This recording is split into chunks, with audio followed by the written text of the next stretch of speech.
Sanibonani nonke. Obingelelayo ke uSiyabonga wakwaMalinga Esibongo. Ngaphansi kohlelo oluthi Phumela Obala. Namhlanje ke siniphathele istory sika Sisomncane okudadewethu esingesihle neze. Woza nendlebe size nendaba. Usibhaleleke usisi lapha kulolu hlelo oluselushasha. Uthi usisi nayi incwadi yakhe ngiyayiqala njengamanje. Uthi usisi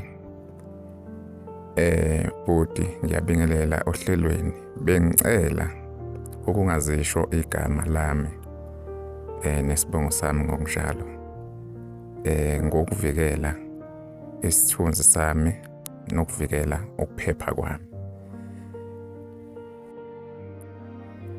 Budi ngihlala nobaba nomama. Ubekhona ubhuti omdala ngeshwa wadlula emhlabeni ngonyaka ophelile. Kwavele kwasa ethule nje. Manje sengisele nobaba nomama kuphela. Ngiyumuntu osemncane angifunda isikole. Ngineminyaka ewu-18. Umama ungumuntu ohlukumezeke kakhulu kanye nami ndawonye sihleli nobaba. Asihleli kahle neze mina nobaba nomama. Isizathu ubaba uhlukumeza umama kanye nami. Ulala nami ngenkani phambi kwakhe umama.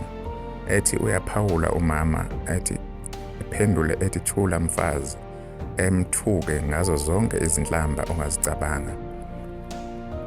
Kangangokuba kuze kufike ngisho inyembezi kumina. Okuwesike kakhulu manje. Uselala nami eqede elale nomama esishintshanise sobabili. Manje masithi mangithi ngiyazama ukukhuluma ngalento kubantu ngake ngazama ukukhuluma nengane yakwamakhelwane. Wasibamba ubaba sikhuluma wayesethi uzokabone ukuthi leyo ngane leyo iyohamba ifikephi. Aliphelanga nesonto yatholakala ingane yakwamakhelwane inqunyiwe esigangeni ingakakhulumi ngalento yayithe izohamba kufuneka sihlele sihambe siyotshela amaphoyisa. Lokho kwangisolisa kakhulu ukuthi kungenzeka ukuthi uyena ubaba okwenzile lokhu ngesizathu sokuthi ufuna ukucima ubufakazi. Manje bengicela usizo noma ngathiwa lungaqhamuka kanjani. Sinenkinga asazi sophuma kanjani kulento. Ubaba uyasishaya esithembise nokusibulala ethi uma ngabe kungake kuvele noma eke ezwe nje ukuthi khona esike sakukhuluma ngalento eyenzakala kuleli khaya uyokwenza sure ukuthi uyasibulala sobabili ephinde ezibulale naye uqobo. Hayi sibhlungu lesi story. Okay. Iyaqhubeka mayiqhubeka ithi sengize ngaba nenkinga ngisho esikoleni akusafundeki noma uthisha efundisa ungithola sengibheke phansi sengiyakhala noma kwingane ziyodlala phandle mina kuthola ukuthi ngiyaphuma ngiyoyihlalela ngedwa le esigangeni emakhonini ngikhale. Ayikho into edlalayo emqondweni wami ngaphandle kukababa elala nami phambi kwamama. Ngaso sonke isikhathi ngicabanga ngaleyo nto iyangihlukumeza kakhulu. Sengize ngicabanga ngisho ukuzibulala. Shit.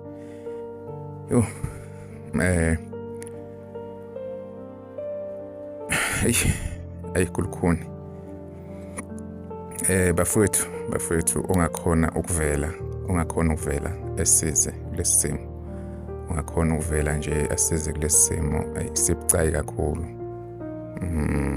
sesomncane uyakhala ngempela lapha, ayisafundeki wayona le ncwadi. So ongakhona nje ukuvela evele obala, iphumela obala ngalento, besicela bafowethu evele ephumela obala, noma owazi ukuthi yini into engenziwa ngalesi simo lesi sikanjeni.